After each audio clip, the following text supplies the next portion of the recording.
comfortable. I'm good. I'm alive. I'm happy. I'm a little sad, I gotta be honest. But, yeah, we're good. Doodle Scooby Dooby Dooby Dooby Dooby Dooby Dooby Dooby. I couldn't sing the song because we're live, remember? Copyright. That's right. They're very passionate. And they're very strict. Oh my god. Oh, Dr. Pepper. Oh my gosh.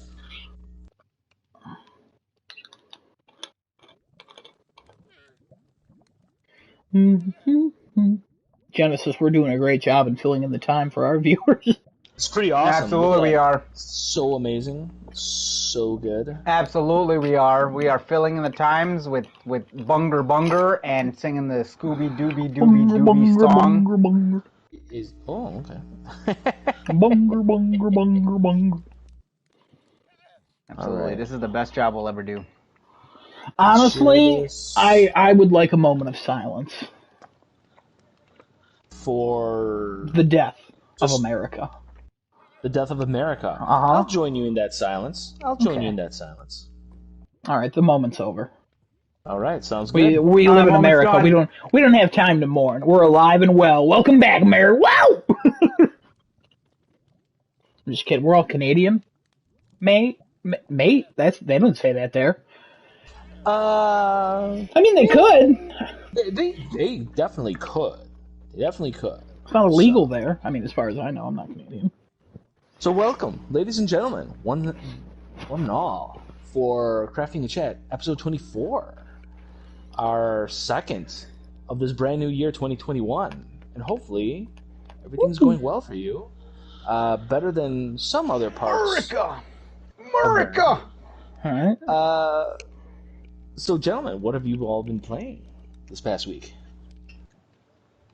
I'm gonna go first? Yeah, you go first. I don't like going first, you know? Alright, cool. I actually beat Sackboy this week with the gracious help of Mr. Adam over there. He helped me beat Sackboy. It was a lot of fun. Very underrated game for 2020, and especially the launch of the PS5. I think anybody who has a PS5, definitely look into playing that. That is such a fantastic, fun, and very well done title. I did not expect it to be that well done. I mean, you're taking Sackboy, and if you told me you took Sackboy and put him in a platforming game, then I would have been like, wow, okay, I didn't see that one coming. You mean Little Big Planet? Or the platforming game? Oh, well, that's more of a creative game versus platforming. Fair. Yeah, it's platforming. You don't have to play the platforming portion of it. You could just go and create some stuff. This is just straight up platforming. Yeah. It's great. Other than that, what did I actually play? Oh, I started playing Shadow of the Tomb Raider again. I don't know how much I feel about this game anymore because I don't know how I don't know. It's like what happens sometimes when you pick up the games that you were playing and you were into, and then you stop for a good 1-2 months, and then you pick it back up again. And you're like, where was I again? What was I doing? I don't remember what I was doing. I have the same issue with Outer Worlds. But I think if I go through it a little bit, I'll kind of get hooked back into it. But other than that, I think I installed 2 other games, Gravity Rush and Detroit, which I have not started either one of those yet. But that is the games I've been playing this week. I like how you're working through your backlog. You're getting through it. Listen, what a better time to do it than now, because honestly, we have a couple big blockbuster games coming out later on this year, right? And I might as well start working through some of the old ones. I do want to replay like FF7 and Kingdom Hearts because both of those have gotten not exactly patches, but they work better in the PlayStation 5. So like KH3 is getting the 60 frames, and then FF7's gotten the up-res textures. So I definitely want to work through those again and see if I can get there. But I don't want to touch those yet until I kind of do some more of the backlog, because I'm like, I have all these. I'm looking at my stack of PlayStation 4 games. I'm like, dude, I have so many of them that I've played and I haven't gotten all the way through a good chunk of them, like Until Dawn, Gravity Rush 2, Detroit. I thought you beat Until Dawn with your wife. No, she got too scared. Oh, Really? yeah. I remember you saying that now. That clicked. Yep. That clicked. Really? And then all right, I'll put on a wig and I'll watch you play. All right, cool. That'll work. But yeah, I mean, I'll keep working through the backlog. I think my next PS5 game, though, I think is gonna go for like Returnal. I think I'm interested in that title. That looks. It's not till really March, cool. right? Yeah, I mean that's fine. That gives me a good, gap in between to do something, unless Ratchet and Clank gets announced for like sometime in spring or summer. But I mean, regardless of the fact, I think Returnal will be my next one to go. I just want to see some more of it before I actually put like $55 in there or $60 or whatever with the discount that I get still from Best Buy. I just want to know if that's worth it at that point or not, because $70 for that at full price would be like. Could use your Sony rewards at this point. I mean, you probably have enough to get a game. God, I actually use that quite a bit, because when I got the PS5, I charged it to my Sony card, and that thing gave me $50 of a PlayStation Store card. Then I got another 5,000 points for like doing something with the PS5 game. Yep. And then I found some code online in one of the Slick Deals threads, and it said, "Hey, put this in for another extra 1,000 points." And I did. I got another $10. I got like $110 out of that. So. Wow, crazy. Yeah, that's my spiel. Pretty thrifty. Yeah, I'll go. Sackboy helped Genesis along in that. It starts off and it's like, oh, this is just a simple platformer, but it adds so much and it gets really difficult at the end. I actually went through and I beat the Wonder Plane, which is like a secret, not really secret. It's like a bonus world. I beat the final level. I ended up getting all of the trophies except one, to do the time trial of all the time trials, to do them all in one run, in one life, in under 10 minutes. That's the only one I have to do. I was going to do it today before the cast, but it's been a stressful day, to say the least. Mostly because of work stuff, not personal or anything that really affects me. And then Bloodborne Thursdays are going well. Giuseppe, thankfully. Giuseppe, thankfully, has helped me out. Number one fan of the podcast, Kevin, was there. He helped me out a little bit, too. He taught me that I should probably read a little bit more. But now that Giuseppe's going to watch me every time, I don't have to. So, joke's on you, number one fan of the podcast. Wherever he may be. And then eventually joining, so yeah. Yeah, I mean, you should be able to join this Thursday, because I got the belt. Yes, so, that will be kind of neat. I'm not gonna lie. We had some payrolls going through. I stream that every Thursday. I tried to do it with no commentary. Not quite sure why that's not working. My stream right now might not have commentary. I should probably check that, but I'll look at it later. I don't care. I downloaded a bunch of stuff, but I don't think I've played anything else other than Sackboy and that. Maybe I played Minecraft. I think I played Minecraft for like 20 minutes at one point. Been watching a lot of Judge Judy, so that's kind of where I'm at. That's always a good decision. Yeah, just like, what are you playing? Yeah. So, did I mention last week? No, I don't think I did, because I beat Cyberpunk relatively recently. So, really quickly, I did beat Cyberpunk, the main story. Overall, a good game, a good enough game, even with its technical limitations. And again, I was playing it on a PS4 Pro, so it's not technically the worst hardware that you could be playing it on. But I definitely experienced tons of crashes, tons of this and that and the other. That it's the overall experience was a little distracting, but it was a fun enough game. But having played that, in addition to now a decent amount of time, in this particular past week, I've sunk into Ghost of Tsushima. In addition to Last of Us Part 2 and FF7 Remake, some of the big boys of 2020. I gotta tell you, Cyberpunk, I think even if it were running perfectly clean, had no technical issues, and the graphic fidelity was at the place that they wanted it to be originally, I still would probably put it behind all of those other games. It is not a better game than any of those other games at all. I would put it way fourth behind all those other games. They were all those other games I previously mentioned and played, better games. Just plain and simple. No ifs, ands, or buts about it. They're all better games than Cyberpunk. That being said, finally digging deep into the campaign of Ghost of Tsushima, and it's really good. I'm really enjoying it. While there's in open world games, there can be moments where, especially in the beginning, when you're learning the combat systems, you're learning a little bit of the story, and you're kind of learning about, well, how should I progress? Should I just main quest? Should I side quest? Should I just explore?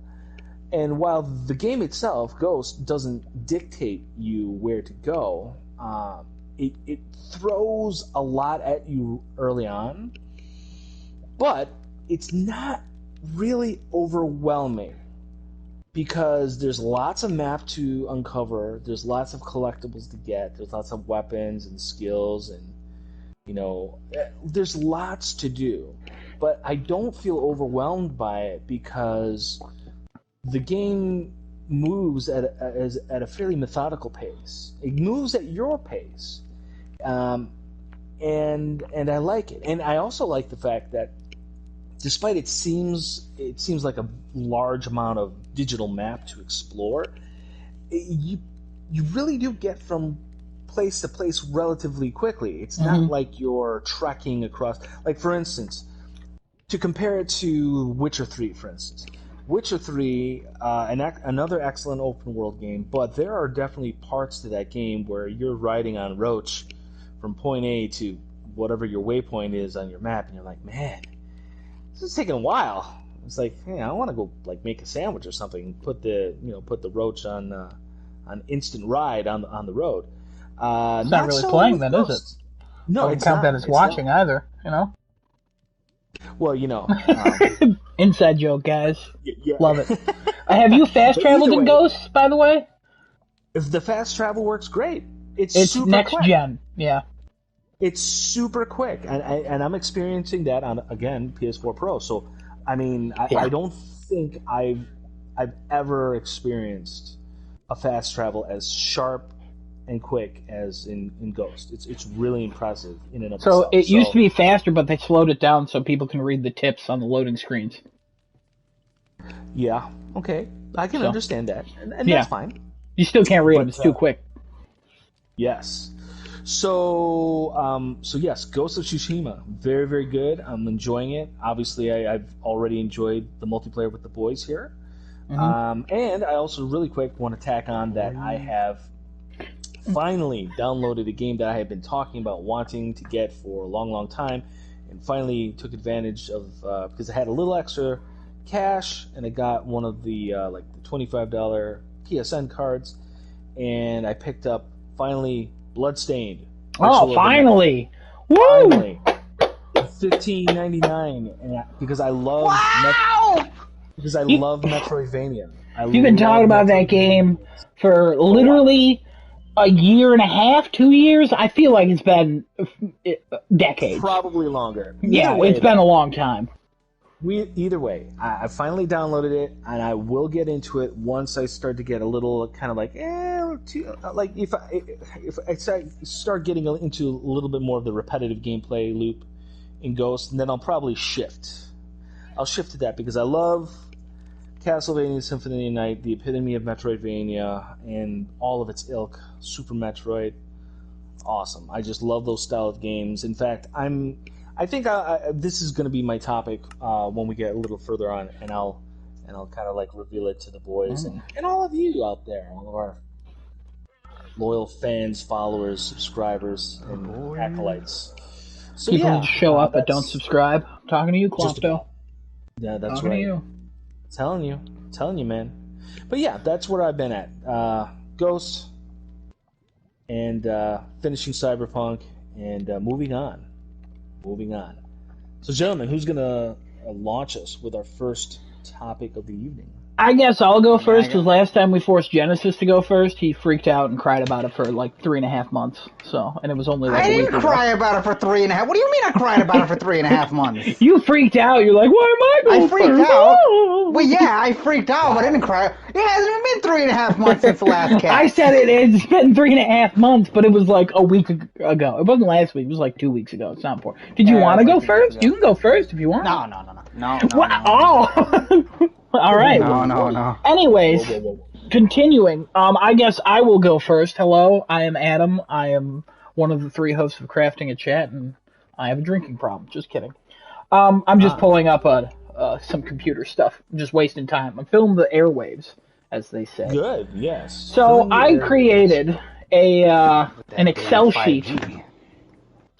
because I wanted us to predict the 2021 Metacritic scores of popular games. Currently, there are 23 games on this list. I just want us to guess.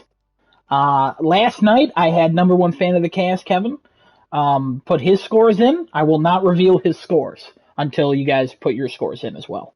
My scores are also not in this. I will do it as we go along, but we'll get there. Gotcha. So, and then I can send this to you both if you would like. I already sent you the blank one. Genesis, I don't know if you saw that. I already emailed you the blank copy of what the Excel looks like. I saw the blank one. Yep, I got it. So the Excel looks different now. I've updated it, I think. So, because I'm going to keep track of who gets exact too. By the way, I don't want you guys to concentrate too hard and try to win, but there's also going to be a prize at the end of this. I can't win. I'm just doing this for fun, but there is a prize. I have not determined what the prize is. There is going to be a prize. Ooh. And number 1 fan of the cast, Kevin, that's his full name. I hear fireworks. I don't see it because I'm not watching right now. But number 1 fan of the podcast, Kevin, he helped me figure out how we're going to do this. So just to keep track throughout the year, I'm going to update the scores. Like Hitman comes out later this month.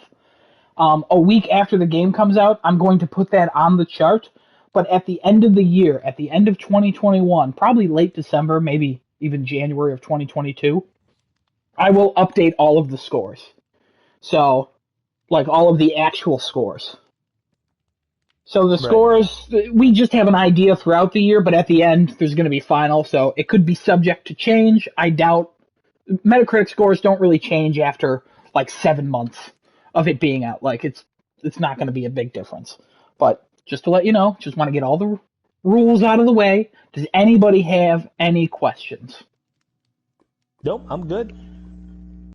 Genesis? Nope, I'm good. All right. I'm going to start with you, Genesis. We're going to go through each game. I'm going to go Genesis, and then I'm going to ask you Giuseppe, and then I'll tell you what Kevin's score was, and then I'll tell you what my score is.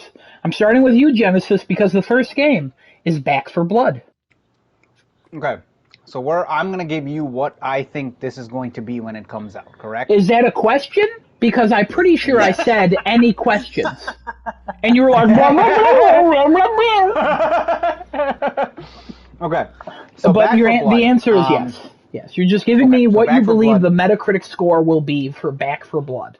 And the closest to it, whether you go higher or lower, not Price is Right rules, doesn't really matter. Whoever's closest to the actual score. 87. All right, 87. Giuseppe, do you have a guess? I'm going to say 70. A solid 70. Solid 70. All right. 7 out of 10. Okay. Kevin, number 1 fan of the cast, as you guys know, he guessed 83. So Genesis, you're also very close to Kevin. I'm doing 85. The previous Left 4 Deads and stuff, they're around there. They range from 83 to 87. So we've got that covered. So it's going to be a close one on that one. All right, Giuseppe, you're going next. And the next game is Deathloop. Deathloop. I'm just looking it up again. Really. No, take your time. If you guys want to look them up, if you have questions, I'll answer whatever I know about it. I'm not really going to do too much. No, I got no questions. I'm good. I'm still going to let Giuseppe go first on this one, so we'll give him some time. Deathloop. I like Arcane. but I don't like Bethesda, so I'm going to give it a 75. 75, going a little low on these. Yeah. All right. Genesis? I think I'm going to go with about 78 on this one. 78. Fun little fact. Kevin, number one fan of the case, he also went 78. I was a little more generous, and I gave it an 82. Ooh, I got some comments here real quick. Desunoto wants to put some scores in this as well. What? Hold on. You don't have to write this one.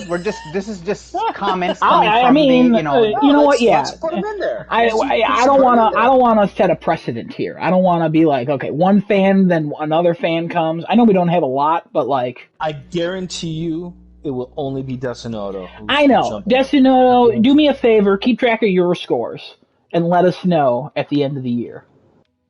All right, so he's got 75. That's how you know he's a real fan. For Back 4 Blood, and he's got 80 for Deathloop. Wow, 75 and 80. All right, that's good. Yeah, he said, all right, I'll keep track of it until the end of the year.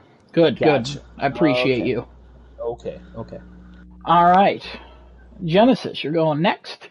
This game is Far Cry 6. 0. Nope. If you want to do 0, I will put a 0 in. If you really want to risk. You really want to put a 0 in?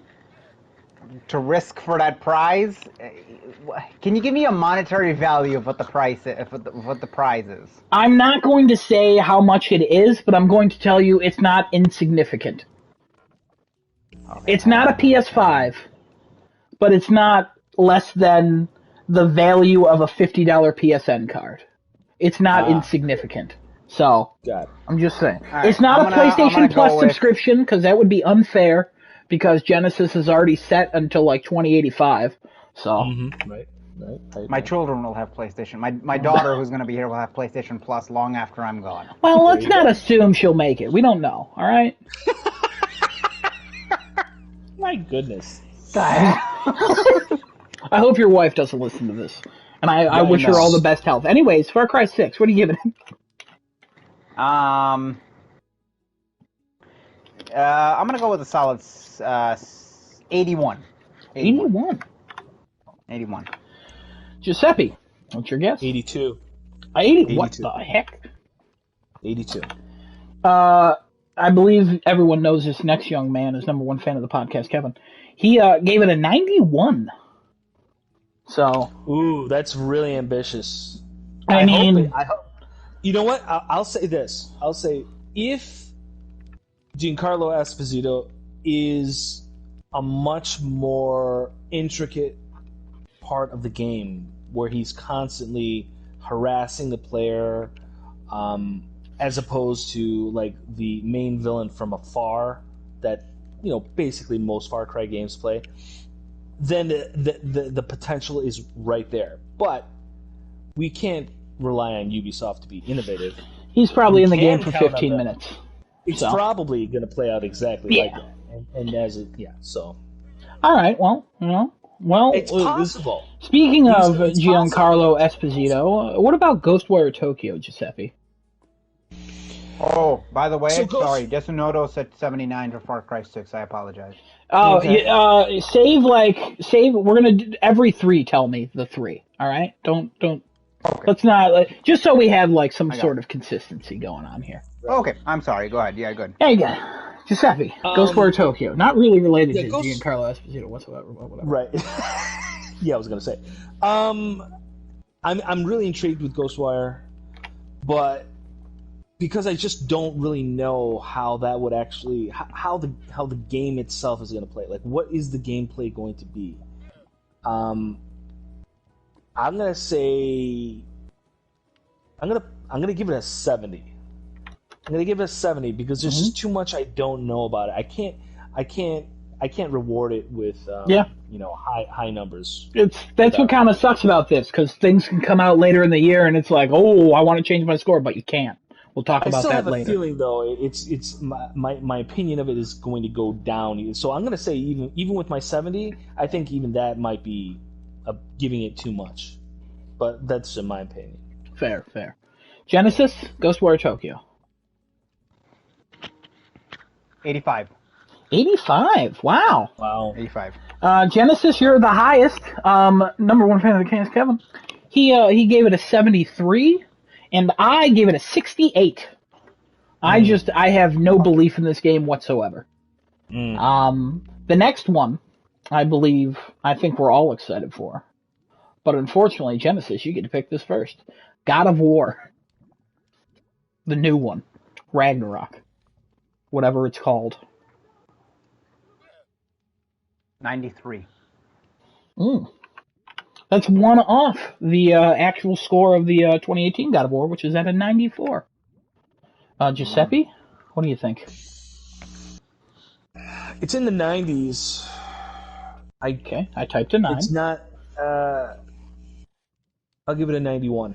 91. Yep. Yeah, go ahead. Yeah, all right. Number one fan of the cast, Kevin, he gave it an 89. But he gave a good reason. Because he said, like, even if it's just as good as the first one, people are going to compare it to the first one.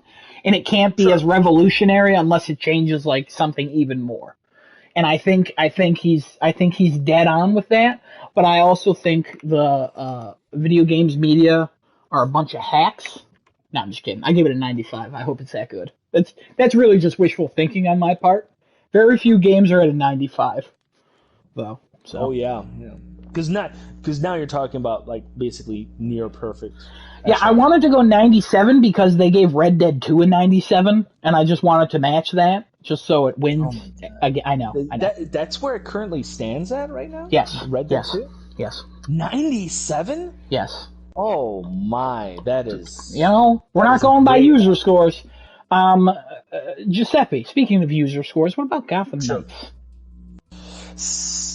Gotham Knights...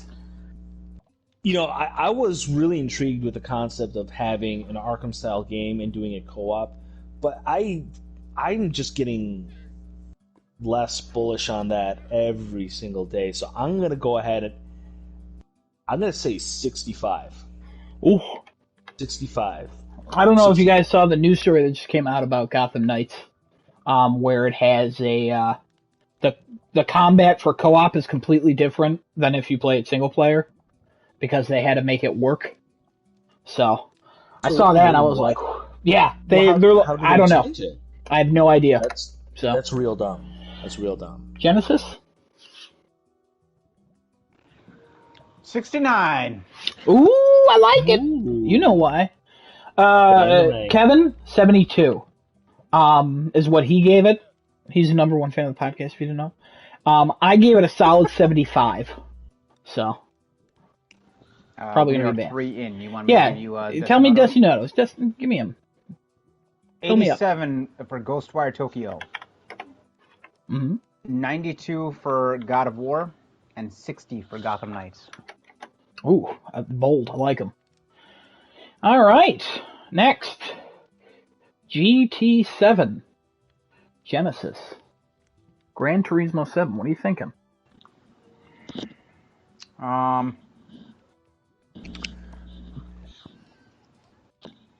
79. Ooh. 79. Wow. Okay. It's a decent. It's still a decent. I think anything over a 75 is still a very decent game. Very good game. I would agree. Once you pass the 75 mark, you're into like it's okay. And then once you pass like 50, you're like, all right, you know, kind of getting the crud territory. Sure. Giuseppe, what do you think for GT7? I hate racing simulation games. Yes. I just hate them. Yeah, no, I get it. I much prefer a more arcadey, fun angle to racing games. I'm going to give it a 77.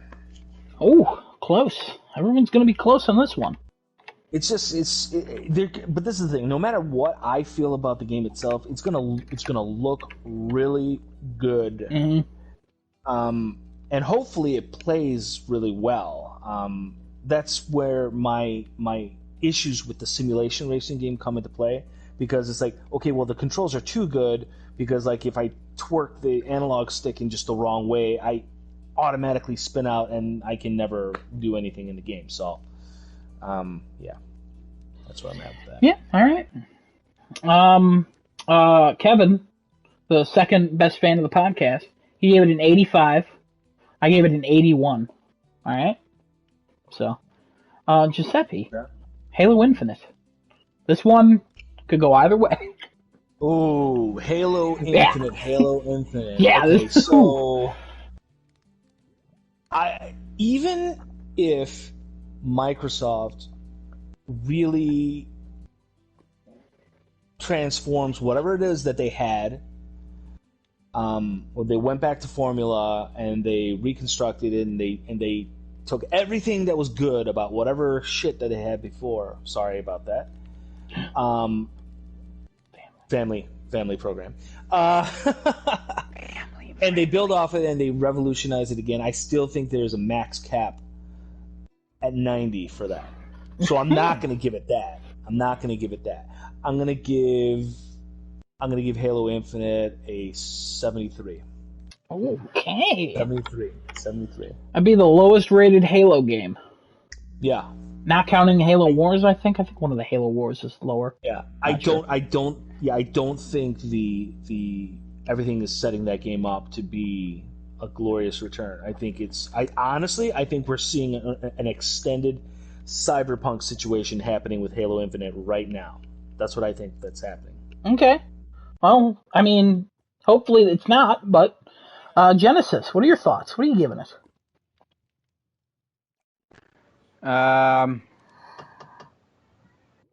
82. 82. All right. 82 because that game, I feel like no matter what that game comes out to be, it's only going to be an okay Halo game. It's not going to be what people want it to be, and that's just expectations and how people are and how especially that fan base is. It's yeah. Yeah, I know. I understand. I'm recently I discovered a lot of people aren't fans of Halo Wars and they're pissed at it, but that's it's neither here nor there. And Halo Infinite, it really could go either way. It seems like they kind of are back on track, but this is like the fourth time they say they're back on track. Right. Recently promoted back to number one fan of the podcast, Kevin, he gave it an 86. I gave it a 90. Wow. So, because it's Halo. It's usually in the high 80s or the 90s. Even Halo 5 is like an 86. They're all up there still. Even the ones that aren't super well received. Speaking of Halos, this person's a devil because it's Hitman 3, Genesis. What are you giving it? I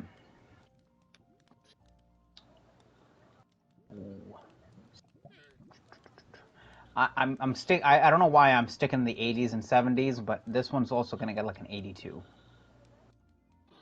82. Just a side note too. One of my good guys who's actually watching the cast right now. Oh, welcome. He is an Xbox. He plays Xbox and he's played the Halos.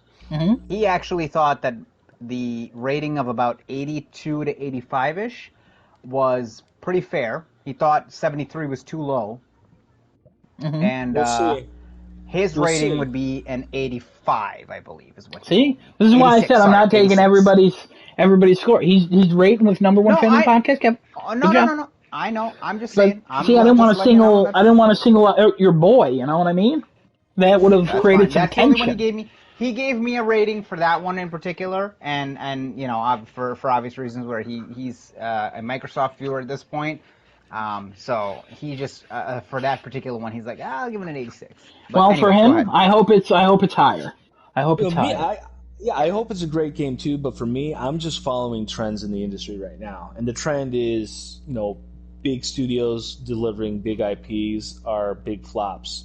If you're anyone that's not Sony, so and I don't know. I mean, I'm sorry. Like Halo Infinite had a major faux pas with their non-release. I mean, that's big time problems. That's probably bigger than we'll ever know. Yeah. And I hope it comes out and it's an awesome game. But I just don't believe in it. Speaking of trends, let's continue the trend of this. Giuseppe, what are you giving Hitman 3? I give it an 80. An 80. Ooh, 80. boy. Number one fan of the podcast, Kevin. That's I give it a as good 90. as it gets. Yeah, 90. Oof. And I gave it an 81. So we're at 80, 81, 82, and a 90. So fun stuff. Wow. Yeah. I feel Hitman could be an exceptional game if Eidos allowed you to actually have like a full range of movement and interactivity with the environment. It just seems that there's just too much scripted actions and specific things that you can interact with in order to achieve your ends. There's a lot of variety now in the newer games. Variety. There is variety, but there's not pure freedom. Like you can't just go in and do and figure out completely alt anarchist ways to take out your targets. Yes, you can. Well, I mean, you can, but then you ultimately don't get any points or scores, and you don't clear the levels that the way. I think he's saying you can do whatever you want, but if you want to do it to get the best score, you have to do it the way they want you to do it. Yeah, it's well, and that's fine. Whatever, that's the game they want to make, and that's fine. I'm just saying that it could be great, but just their format, their formula for Hitman is just a little too constricted for my taste. Sure. Eidos, hit us up. We'll get Giuseppe on your payroll and get that working for you. He can get you to greatness. Right. Make Hitman great again. Genesis. It's not your turn, so screw you. Giuseppe, Hogwarts Legacy. Yeah.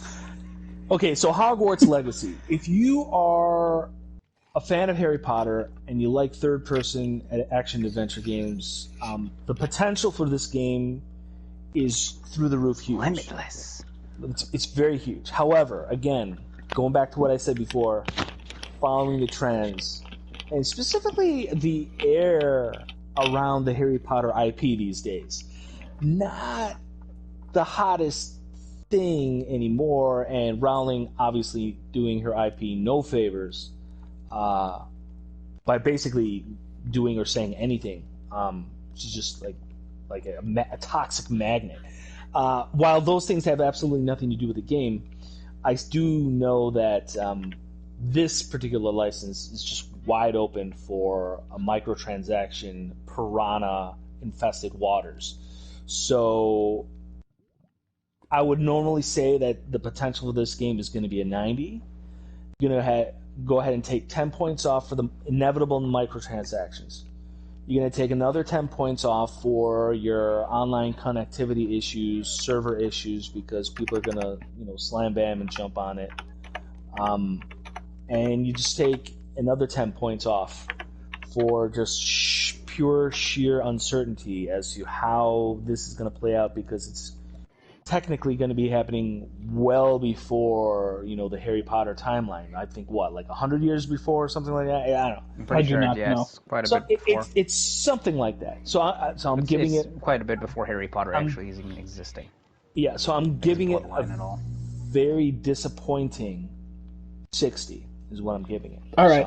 So, literally, I did equals 90 minus 10 minus 10 minus 10, and then I hit enter, and then it said 60. So thank you for doing the teaching the math. Genesis, what do you think about this? Harry Potter. 90. Ooh, bold. So it's somewhat matching up with the formula there. The only way this is gonna score any lower than a 90, okay, is if they literally launch it the way Destiny launched. It'll score less than a 90. But I don't think this will launch that way, because even just from the first trailer we got, that game looks, they at least showed proper gameplay. It looks good, and I think it's got very, very good groundwork laid out for a lot of the things. Mm-hmm.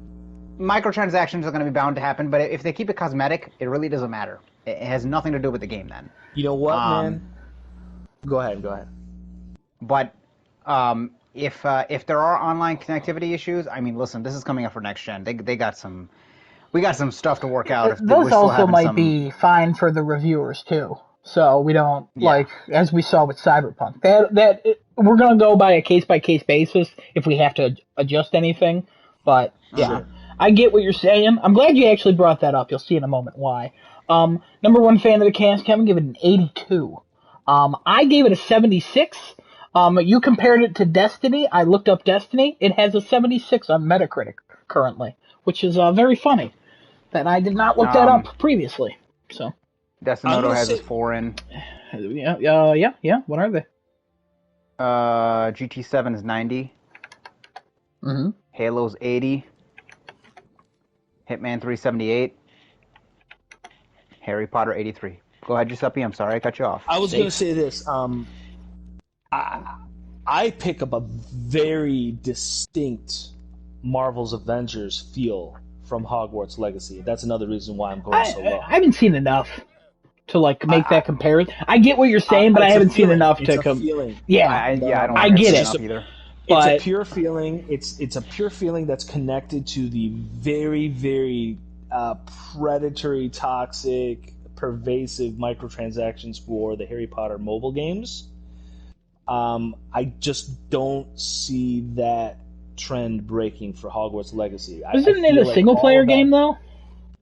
No, it's an online. It's an MMO. Are we sure of that? Yeah, it's an MMO. That's what they were talking about in the whole trailer. Like, hey, take your, you're able to join your friends in this big thing. I mean, if you could join your friend, I mean, that's technically multiplayer, wouldn't it be? Yeah, MMO, yeah. It depends. I'm assuming it's going to be a big one, but yeah, I'm sorry. It depends on how many concurrent players they actually load up in a world. If it's just a limitation to up to 4 players, or it's more, or it's server worlds, or who knows? I mean, we don't have those details yet. But I'm just saying, I pick up bad vibes outside of the potential that this game shows and could be. Like, all of those forces on the outside of that bubble are just too strong trying to penetrate that bubble, and they will get in and they will infect that thing. It's just a bad feeling I got, man. I got bad feelings about it. I hope I'm wrong. I would go to a doctor if that continues for over 24 hours. Genesis. Right. Let's think of good feelings now with Horizon Forbidden West. Ooh, yeah. 97. Whoa! I hope. And you know why? I'll give you one reason why. The first game, from whatever, I haven't beat it obviously, but from everybody else that I've heard it from, and I think I'm gonna go for it. I'm gonna give it another shot and try and beat it, because I just was reading a couple of things on Reddit that people actually going back to that game, just because they didn't like it the first time, and people haven't liked it the first time, they're actually loving it the second time around. Just for the fact of the first one was actually very good. Mm-hmm. But I think the amount of polish and the amount of improvements they can make will only make that second game. See, where God of War started at the top on the top of the mountain, they're somewhere almost to 3/4 of the way. This extra quarter that they get to get to the top will put them in such a spot that Horizon Forbidden West would literally just be the top of the charts for PlayStation exclusives at that point. I think it's definitely gonna break some boundaries, especially the open world concept of it. That's why I'm gonna give it a 97. All right. I think it's gonna do fantastic. I'm hoping. Giuseppe, what do you think? I've got a lot of really good vibes, very, very good vibes from Horizon sequel. I'm not going to give it as high of a score because I just feel like it's not going to be a perfect game, but you know what? It is going to be. Hot take, you heard it right here first. It will be Game of the Year 2021, 94. Wow. Game of the Year 94. It will be better than God of War. It will be better than God of War. Same score, though, as God of War 2018. So, and also, going by your score, yeah, it'll be better than God of War. Yeah. I gave it a 91. I wanted to come in a little conservative on that. And number one fan of the cast, Kevin, he gave it a 94 as well. So you guys are tied. Giuseppe, keeping with you, what about Kenna Bridge of Spirits? Okay, so what's that one? I'm not so familiar with that. That's the one where the girl's walking with little Pikmin looking type of game. things, and there's just like, I don't know, the two CGI brothers introduced the game. Oh, It looks okay. really good. It looks really good. If you want to 75. look it up, I can go to Genesis. 75. You're just I'm just not interested in it, so I'll just say it's a 75 all because right. 75. you said it looked good. So if it looks good, it can't be horrible. Can we get but it won't be 75 great. because you said it looks good? Wow. I mean, wow. I Solid feel so 75. honored that you trust my opinion to give it a It's a solid- 75 by me just saying looks good. Genesis, what are you gonna give it? 7.5 out of 10. If we're especially coming off of Sackboy, not that has any connection between the two. I'm just saying it's like it's that almost Pixar looking thing. I want to give it at least an 88. I think it's going to do very well. 88. Hey. Whoa. 88. Hey, I mean, hey, yeah, I'm no judgments. 88. So looks really good. People are hyped for that. People are hyped. Yeah, that might work against it, but whatever. Number one fan of the cast, he gave it an 81. I gave it a solid 79. So I don't think it's gonna. It might. I think I'll be close, but I think 88's too high. If I'm honest, I think Kevin. Honestly, I think Kevin has done really well on this. I don't know if you guys remember, he's the number one fan of the cast. Giuseppe, Thank you for explaining that. the Prince of Persia remake. Oh gosh. Well, I'm gonna say 79. Wow, way higher than I thought you were gonna go with that one. Yeah. I mean, I just, I don't want to talk about it anymore. No, that's fair. I don't either. Genesis, Prince of Persia remake. 51. Ooh. That game looked like complete and utter garbage. So, it literally did. So Kevin, number one fan of the cast, he gave it a 65. I'm somewhere in the middle of Genesis and Kevin. I'm gonna give it a 58. That game does not look good. Well. What are his next three? What was the last one I gave you? Harry Potter? Hogwarts Legacy was the last one. Yeah. Okay. I'm sorry, Giuseppe, what were you saying? I was gonna say, I haven't actually seen anything, any footage or screenshots of that game. Look up some of those screenshots. Yeah, we sent screenshots in the chat, and you laughed at them. Look, yeah, you did. I laughed at them? Yeah, you laughed at them a while ago because I think Chris, also a friend of the show, he said, "What is that?" Okay, you know what? Amend mine to 69. I can amend it. That's good to know. Good. Yeah, amend it to 69. Yeah, because I haven't. Desinoto gave Horizon a 94. Love it. Yeah. Kenna 86. I believe that. And Prince of Persia, he called it PP69. Okay, all right. PP69. I like it. I mean, I don't like PP69, but you know what I mean. Well, it's fine. If you're in, whatever. All right, the next game, which might not remain on the list, but it's still going to. Giuseppe, I believe we're starting with you. Yeah, that sounds right. Psychonauts 2. I don't really. Is that a Microsoft title? That is a Microsoft title. Yeah, I don't be upset. There's going to be more. I don't have much of a following with Psychonauts. Psychonauts 2. I'm looking it up. I can give you my score by the time that. Go ahead, do it. Give your score. Psychonauts 2, 84. Okay, all right, 84. 84. Psychonauts 2 will get my 79. 79. Oops. 80. There we go. 79. Number one fan of the cast, Kevin, he gave it a 75. I'm going to give it. I think I'm going to go the lowest on this one. I think I'm going to go just a solid 70.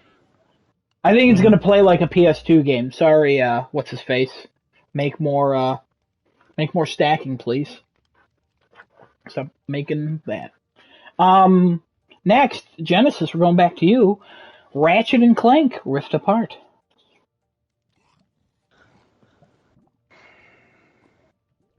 93. Oh, Giuseppe. 87. 87. Wow. Okay. That's I gotta be honest. I'm not a huge fan of the series, but those games play well. They look good, and their theme and their tone definitely has a strong following. So I agree almost exactly with your score. I gave it an 86. Kevin, number one fan of the cast, he gave it an 89. Previous Ratchet and Clank games, they're all in the 80s, except I think one of them is in the 70s and one's in the one's a 91, but it's a PS2 game. Also, the movie 29 on Metacritic. Oh, good. yeah, well, I watched it. I enjoyed it for what it was. that movie didn't have Doctor Nefarious, right? It had a pre-Doctor Nefarious. I think it had Doctor Nefarious. Okay. But Yeah, it didn't have Lawrence in there. Didn't have Lawrence yet. I don't know who that is. That's his butler assistant man. Oh, Lawrence was there. Lawrence was there. Oh, was he? Okay. Yeah, Mr. Zurkon. Yeah, Lawrence was there. Yeah, they were all there. Briefly. Okay, well. Very briefly, though. Well, yeah. It's all coming back to me. Some would say. Gotcha. It's a little voice in my ear. Coming back to you now? Yeah. Okay. Boomerang. All right. It's all coming back.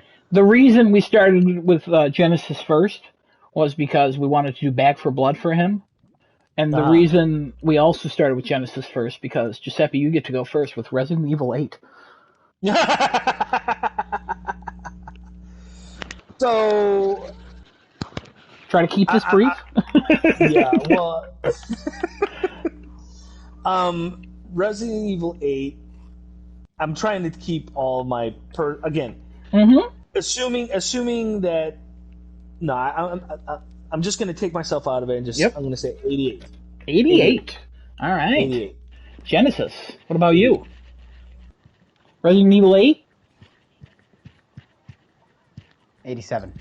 87. All right. All 8s for 8, man. All 8s for 8. Kevin, who's the number one fan of this podcast, he gave it an 80. I gave it an 83. So we all seem to be in agreement. So that's going to be in the 80s.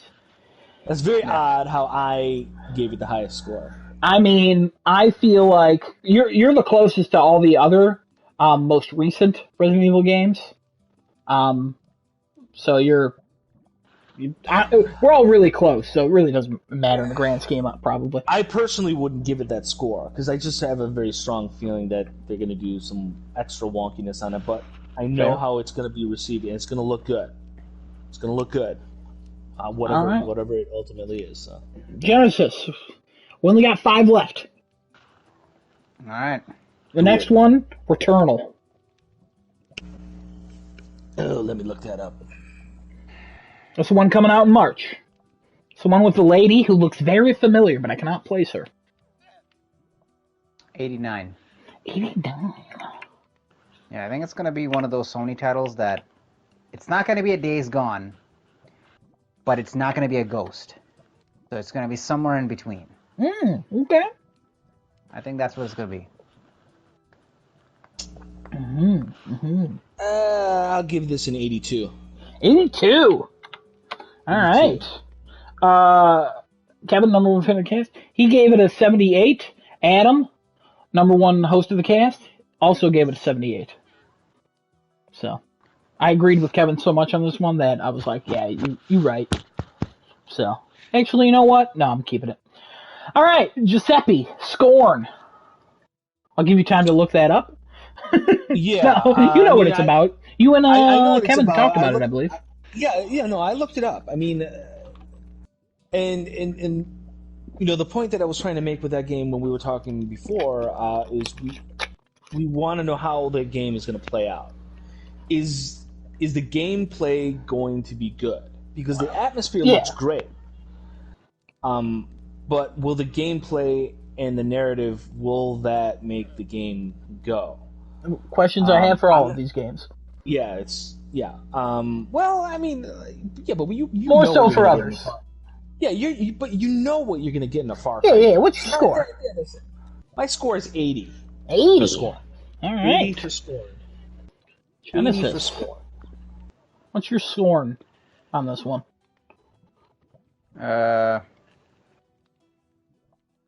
77. 77. Darn it. You and I are very close on this. I gave it a 78. Kevin, he gave it an 86. So, I forgot to mention, number one fan of the podcast, Kevin, by the way. Skull and Bones. Those next 4 as well. We only got 3 more, so just give me all of them when we're done. All of them. Okay, you're good. Skull and Bones, Genesis. Skull and Bones. 0. What? What? Hold on. 0 plus.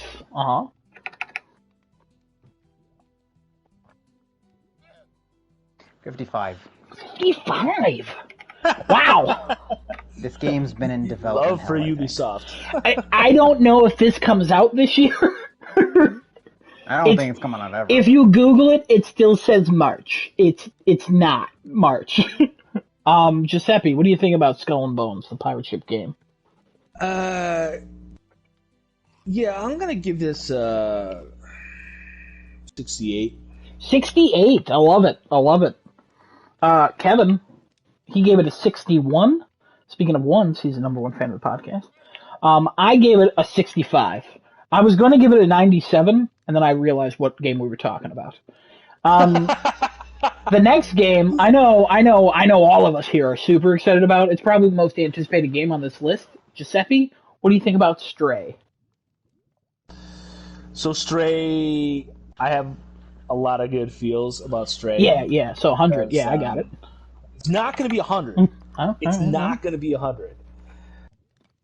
I'm going to say... I'm going to give it 89. I'm going to give it 89. It's not going to be in the 90s. I'm going to give it 89. It's going to be right on the edge. The edge. All right. Genesis? 87. 87. Wow. I think you both are very lenient. I gave it an 81. Also, speaking of ones, number one fan of the cast, Kevin, he gave it a 74. Wow, that's a little low. He's more of a dog person, it turns out. Genesis, for the final prediction for now, because this list may add games, I haven't figured that out yet. The Medium.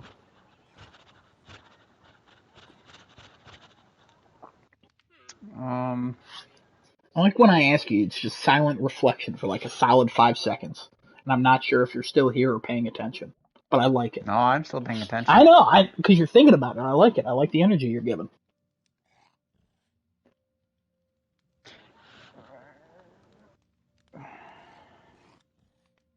$91. 91. Okay. That's intense. Giuseppe? I think it's going to do well. Is this a Microsoft exclusive? It is. This is a Silent Hill type of looking game. Oh. Comes out later this month, right? Not far from now, actually. Yeah, I think this one's going to actually be one that does well. 81. 81. I'll tell you something. Kevin, he must have been in a sour mood for these last 3 games. He gave this one a 68. Wow. I gave it a 75. I don't think it's going to be that good. I think it looks good, and I think that's all it is. I really hope it is good, but, yeah. All right, what's Desunoto's final 7, I think? Or 8? Psychonauts, 82. Ratchet, 90. RE8, 90. Returnal, 86. Scorn, 85. Skull, 62. Stray, 91. Medium, 93. All right. Those are some solid guesses. I did actually type those in, too.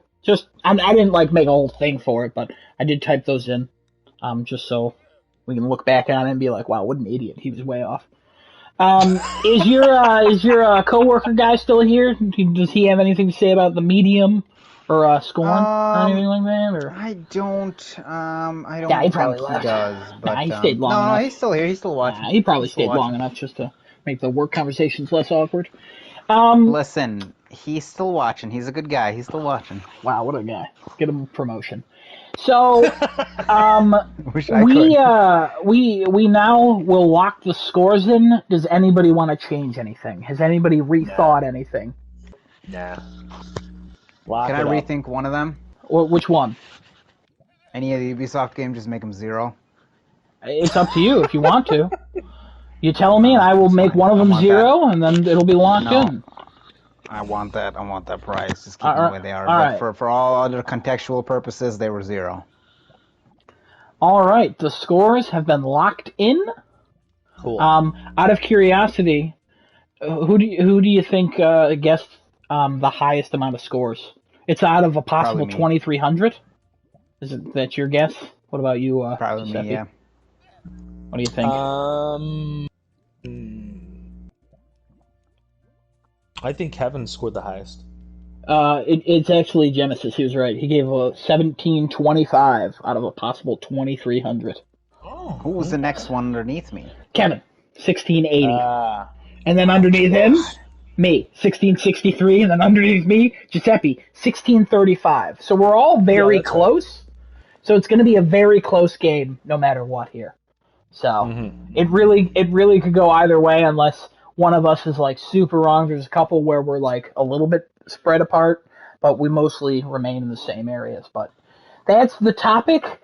I will periodically update you guys, like after Hitman 3 comes out and stuff. I will periodically just, hey, by the way, who's closest right now, but could change. So So when we actually go and we compare when the game comes out, are we taking the Metacritic from like the first day or the first week or like? No. I feel like I explained this in the beginning, but I will repeat it. What we're doing is I'm going to put in the number after the first week, but at the end of the year, I'm going to change it to that day's current number for it. Because Metacritic scores don't really change that much, but it's just the most up-to-date score. So, and then if we're renewed for a third season for this show, whatever, the 2022 Metacritic scores, I guess that's when we'll go through them. So. Sure. Okay. But yeah, everything is locked in, and there we go. And that's my topic. Ran a little long, but that's okay. No, that's fine. That's fine. I mean, it's fine. Yeah. Nothing we can do about it, It's all good. No, it was a good exercise. It was a good exercise. I don't think I'm gonna lose weight, but it was a good exercise. Got my blood pumping. I'm good to go. Oh my god! It's yikes. I don't think it's something that anybody really does. They might do a little preponderance on something that's like a huge title. There's a whole website for it. A lot of people do it apparently. Yeah, I didn't have to make an Excel sheet. Yeah, I didn't figure that out until after I made the Excel sheet. There's a couple like big people who do it and stuff, but like nothing like as intimate as ours was. I would say. Just big people that I've never heard of. Gotcha. Okay. Correct. Yeah. Well, which is Listen, we're big people that people haven't heard of. So don't worry about it. Yeah. Physically, sure. I never said anything about physically because. Giuseppe, what's your topic? Hey, so my topic, not really about any particular game or issue right now, other than talking about. So I am an aspiring screenwriter, and I've been writing a number of scripts. And this past year, in 2020, with COVID and whatnot, I basically had a bit of a renaissance, having had extended periods of time to really focus on just writing. When you have your sporadic day job interfering with the flow of your mindset, it's very difficult to chain multiple pages into multiple scripts, multiple stories, to get a really good momentum building up so that you can not only start, but you can finish. And 2020 provided me that opportunity. And in service of moving forward with that, one of the major projects that I'm going to be moving on to for 2021 is I will be writing a video game. script. I will be writing a video game script, Exciting. and it will be not only from the perspective of like a dialogue thing, because the game, while I'm not going to reveal specifics of this game over the interwebs for anyone to go ahead and pilfer the ideas, good or bad or anywhere in between, that I will be sharing and disseminating with my good friends here personally at Crafting a Chat. And then we could discuss in generalities if that so becomes an interesting topic later on down the line in 2021. But generally speaking, though, I had been discussing with the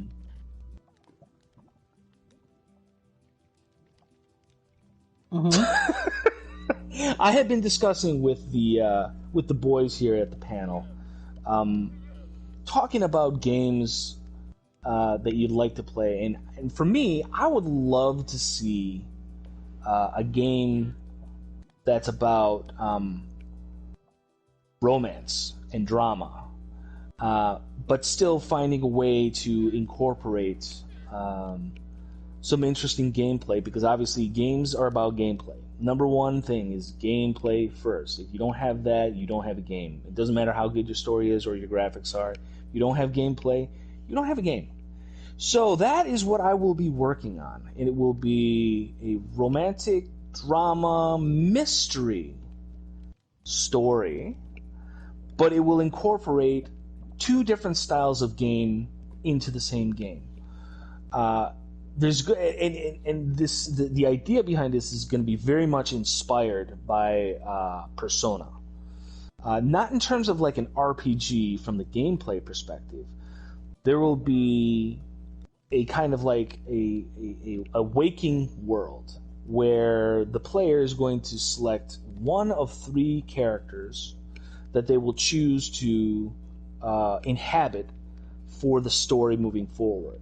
And they're going to interact with, from a third-person perspective, they're going to interact with their environment, but it will be primarily moving, collecting, discovering, and dialogue trees to figure out what's happening, what they're doing there, and it's not happening in like a fantasy land or anything like that. This is going to be happening in kind of like a real-world setting.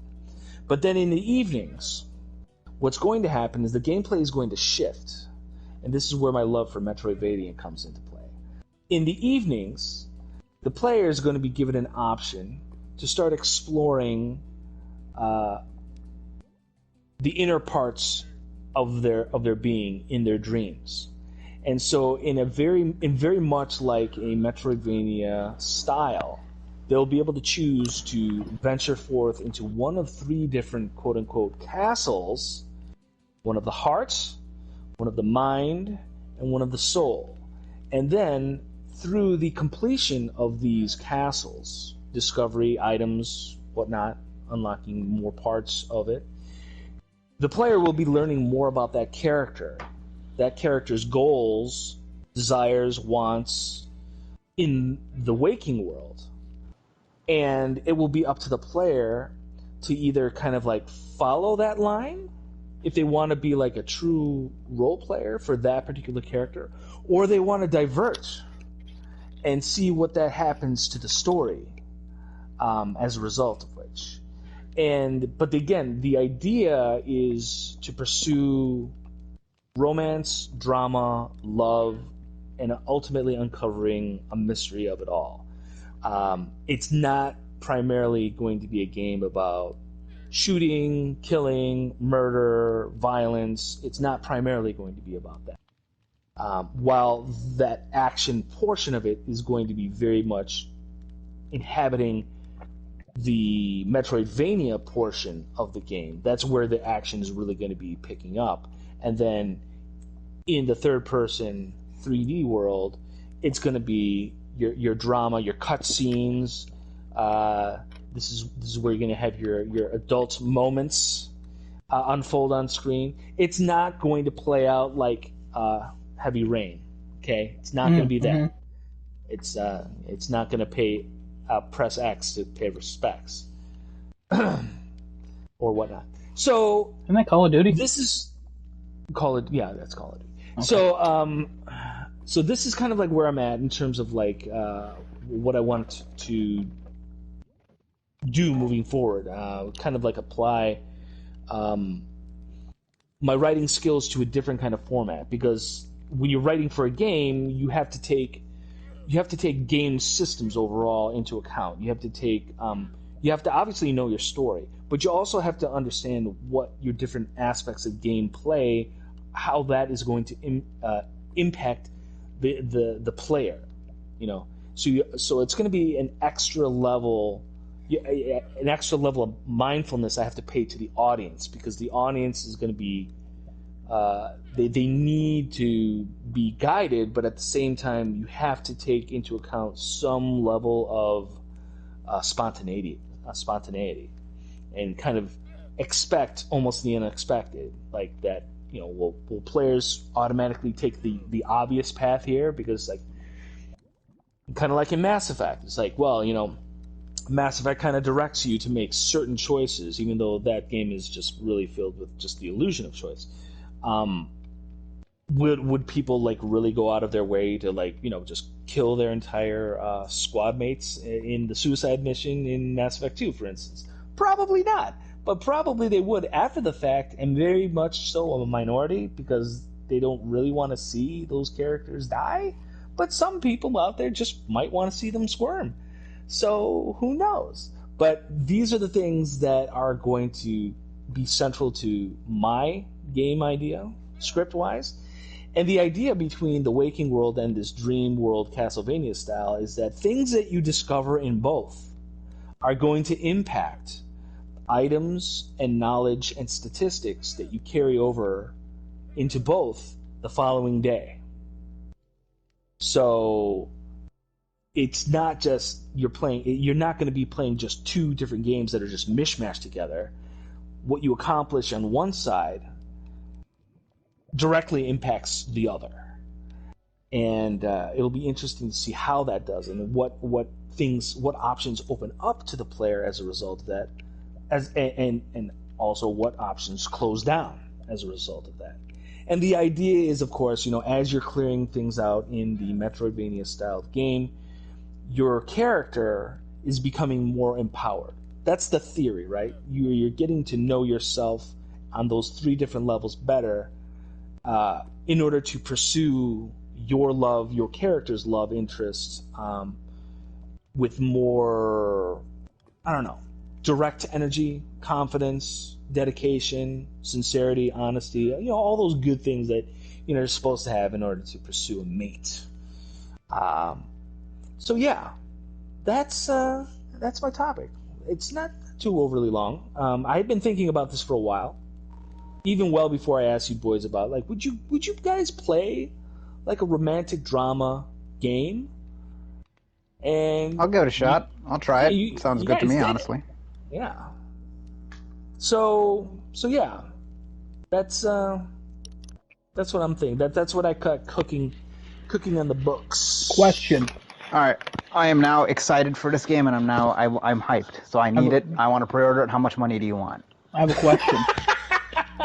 Hold on now. Let's not jump the gun. Does it have a platinum? Of course it's going to have a platinum. All right, I'm going to go with you. $70 is too much. Don't charge that. I'm not paying for that. I'll pay us. Although, if you give us a sale price of $69.99, I'll pay that. Well, you know what? You're pro-consumer. I'm going to give you $5, and you're going to give me the game and all its sequels. So. Anywho, so we'll see. Charge a season pass for $69.69 as well. Charge a season pass. That'll sell well. Season pass for that title. I think I hear some whispers in my ear. Shall I tell you guys what they're saying? What are you, Atreus? Why are you hearing voices? I'm a little crazy, I think. I'm losing my mind just a bit. It's true. Your faculty for language is extraordinary for one so young. That's a direct quote. That sounded like a quote. That didn't sound like something you'd actually tell me. No, it's a direct quote. What? It's Mimir when he says, boy. Well, it's not important. Keep going. Oh, yeah, boy. So, I'm going to start with the most recent, and I think the topic that all three of us can actually talk about here. The first rumor that I got, which is now no longer a rumor, an Indiana Jones game has been announced by Bethesda, and it is probably going to be coming for Xbox only, if I had to take a shot in the dark here. It's a very small little teaser, tiny little teaser for it, but it seems interesting, and I think this is going to be their second attempt at taking on Uncharted, as that that answer for people on Xbox when people talk about the Uncharted series on PlayStation. What are you guys' thoughts on this particular announcement that they've made so far? Adam, go ahead. All right, hold on. I'm chewing a Dorito. Okay, let me go first. Go ahead. This is okay. So Indiana Jones, generally speaking, a popular, strong, attention-grabbing IP.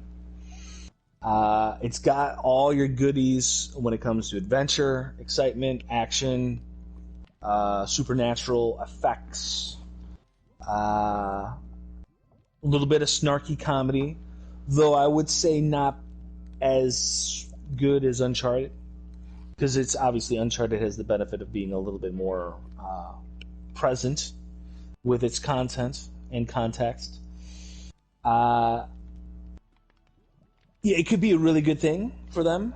Todd Howard's manning this with Lucasfilm Games. So. Yeah, and that's the question right there. It's like how much Bethesda is allowed to Bethesda in this game, and so too with the Lucas Games aspect. I mean, they haven't been engaged. Obviously, it's not the same people that were originally the LucasArts people that put out like those. Those really good, Super Star Wars games for SNES. They even made they actually made an Indiana Jones style game, side scroller, almost exactly in the same style as the Super Star Wars games. But those were really fun. They played really well, pretty challenging too, might I add. It'll be interesting to see how they actually make an Uncharted like 3D environment exploration traversal game. With that IP, it could be a really good thing for them. I just don't think it's going to be great because I think the story points are going to be probably the weakest aspect of that game. Because where do you go with Indiana Jones now? Are you going to try to connect that story, that game, to the film universe, and where do you place it in the film universe? And do you acknowledge Kingdom of the Crystal Skull? I mean, these are all huge questions, and I'm sure Todd Howard is going to have all the wrong answers for. So, that being just a said, side note too, Machine Games, the guys who are making this, have also made Wolfenstein Youngblood. So, just another thing to throw in there as well. Yeah, but that's a completely different style of game as an Indiana Jones Uncharted roguelike. Well, you know what I mean? Like I don't know how much action they want to put in there, because if they do, then it's not Indiana Jones anymore. Indiana Jones has bursts of action, but that game has also got to have a significant amount of puzzle solving, maybe some clue gathering. But it can't just be like, Indiana Jones does not run into a room full of Nazis and he shoots 100 of them in a row. Like, he's got a revolver, he's got the bullwhip, maybe he'll get a clip in a machine gun that he picks off of one of the Nazis, but that's it. He's not going through hundreds of rounds of ammunition. So that game better not be in that style. It really should be probably even closer. It should definitely be closer to Uncharted, but maybe even more limited when it comes to like ammunition and stuff, because Indiana Jones is not Last Action Hero. And if they do make that game that way, then that's going to be a huge knock against it, and it's gonna suffer. So those are my thoughts. Okay. Adam, what do you think? So, a couple of things. I don't know if this is going to be in first person. because they've only made games in first person, as far as I'm aware. So they could do this in first person, which could put a nice little spin on it. I disagree, but that's all right. First person Indiana I'm sorry, Jones, I thought you had your time, sir. No. I'll go ahead and butt in. Wow, these whispers are getting loud. I don't know how you deal with these, Genesis. There's so many voices in my head. No, I mean, you can disagree all you want, but I know what you're going to say. Like, it's going to be bad, it's not going to work. Yeah, we don't know. No. It's specifically the reason why for first person bad for Indiana Jones is because there's going to be a necessary platforming aspect to that game. And you don't do platforming in FPS. FPS you platforming can. is trash. Yes, you can do it, but FPS platforming is trash. We don't know really anything about this game. We don't know if it's going to have platforming. We hope it does because it's Indiana Jones. We hope it's as close to Uncharted as possible. Good example was like Mirror's Edge of FPS platforming. That's the last good example of FPS platforming. What about that zombie game? Thank you, Desinoto. Doom? No, Doom Light. Eternal. That one had platforming, but that was mixed at best. Brink had platforming. That was first person. That was also Bethesda who made that, right? I don't know. I think so. It doesn't really matter. But my thoughts on this are Indiana Jones hasn't been good for a while, so it's good to bring it back, and I think this is the way to go. I hope this isn't like a movie tie-in game, because rumors of the movie with Chris Pratt have come back again the last couple weeks. So I hope it's not a movie tie-in game. In regards to it being Xbox exclusive, it probably will be, but also if it's been in development, it could have. The Microsoft Bethesda deal is not actually completely done. That won't happen until later in the year. So this could have been something that they've been working on for multi-platforms. But that could easily change because it's still probably pretty early in development. So I think it really is a lot of money in to keep it that way, to keep it on there. I mean, that's see that's going back into a conversation we've had on here multiple times, about like will they do exclusive stuff? We just don't know. Probably, but we don't know. But yeah, this game I honestly I was like, oh yeah, there's his hat and his bullwhip. Cool. The end. Uncharted is, I think, better in the games, and now they're going to try the movies. It's funny to see Indiana Jones moving in the opposite direction here. They went from movies that got a little bit worse in recent years, and a TV show and spin-offs, and now they're going into games. So it's interesting. I hope it's good for people who want it to be good, but I don't have high hopes. I'll give it a 68. Oh, wait, hold on. That's not what we're doing. Anyways. Genesis, what are your thoughts? On Indiana Jones, honestly, if I'm pretty much at this point 85% expecting this thing's going to be an Xbox exclusive. This is too much money for them to leave on the table, especially it's coming from Disney. It is part of Bethesda. It is going to be an IP that people know. It's something that you can recognize. So for them, that's literally invaluable to them because that's what they need. They need the brands and the names that people look at Xbox and they say, 100% agree. "Oh yeah, Halo." That's 100% it. Agree. Yeah. You know, 100%. like other than Halo, yeah, you can recognize Gears of War, the logo, but none of the people you recognize. Forza is Forza. You know, you don't see. It's just Forza. You know, that's what it is.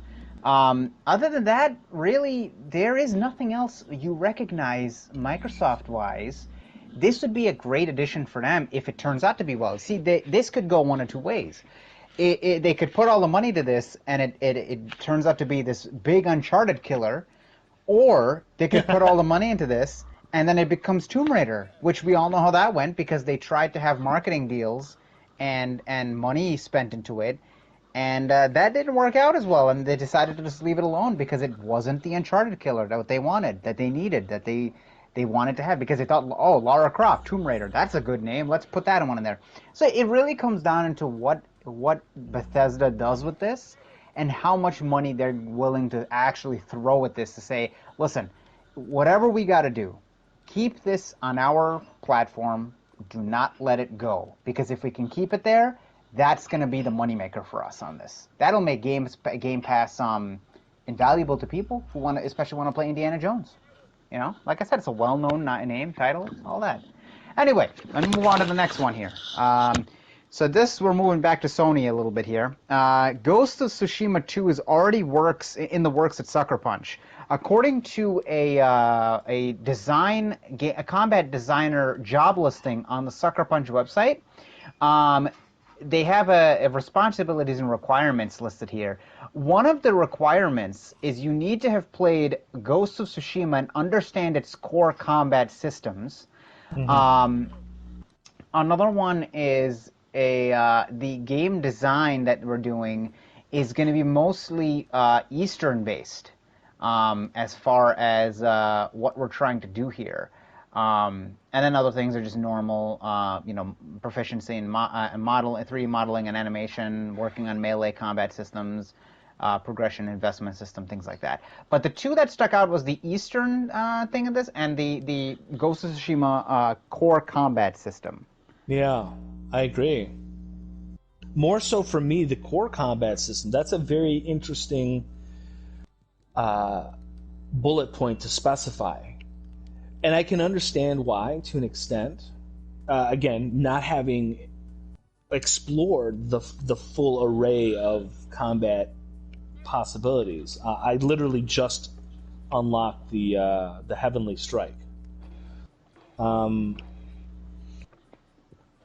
I don't know really what it means, though, in terms of, like, what do they want to maintain that same core combat philosophy, or do they want to have that person coming in know where they were, what was, and then take that to the next evolution?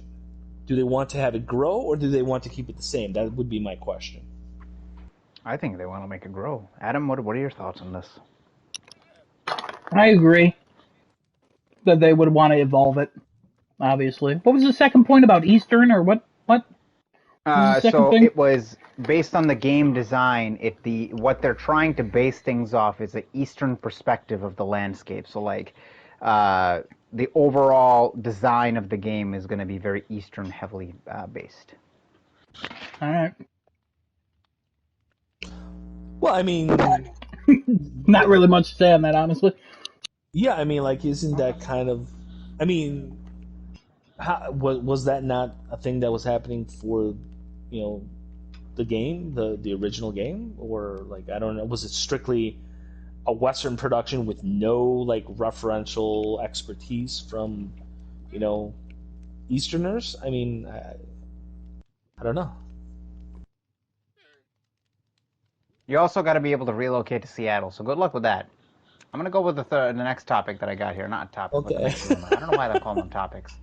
Next rumor I got. This is from Jason Schreier, apparently, on his Twitter. Star Wars 1313 is never going to happen. Really? That's what he's saying. Yep. A lot of people asking for this, and it's never going to happen. The Star Wars 1313 team is scattered, and the code is 8 years old. What's far more likely is that Lucasfilm kicks off a bunch of new Star Wars games, including maybe even one about a bounty hunter. There you go. I agree with him 100%. Yeah. Yeah, old code. It makes sense. Yeah, it makes sense. I hope it's not true, because the concept for 1313 seemed really interesting to me, because it was still Star Wars, but it was doing very un-Star Warsian things there. And with the Disney acquisition of Star Wars, they've been doing the same thing, but not really. They have not let the past die. They've not killed it if you have to. They definitely have been desperate to bite off the past, and they're just very unsuccessful at doing it. So, is 1313 the Amy Hennig one, or is that a different one? I thought Amy Hennig was working on a different one, but I don't remember now. I don't know what 1313 is, honestly. Then The 1313, to my, if I'm, correct me if I'm wrong, Genesis, but 1313 was supposed to be a game that was taking place on Coruscant, but it was taking place on level yeah. 1313 of that planet, Following where Boba it was Fett. supposed to be like a whole underworld kind of like, power You are correct, sir. struggle, yeah, kind of situation going on there. And I'm like, Stars oh, that's Boba really Fett. cool. Well, yeah, I mean, at the time it wasn't specifically going to, but then they eventually alluded it would be him, and it would be other kind of like, more mysterious rogues in the Star Wars universe that didn't really get a lot of play screen time wise in any of the films or any of the other expanded universe, and to let them have their day in that kind of a playground. That was a cool concept. It was much more adult themed Star Wars situation going on there, and thank goodness it had nothing to do with frickin' Jedi. I was all about it, and now they just want to kill it, and that's a shame. It had nothing to do with Jedi until you get to the end and the final boss is a Jedi. Like, it's Star Wars game. Come Well, on. Well, I would hope not. I would hope that they would do something that I would love to see.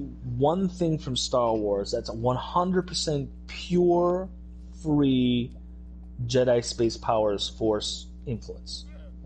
It'll never happen, but I would love to see somebody give a crack at it. Anybody. I'd love to see that. All right. All right, I got the next rumor up. Cool. So CES has been starting up as of recent, and I don't think it's the same CES that's been as years past, obviously due to the current situation with COVID, Uh-huh. and it just won't leave us alone. It's just that very clingy,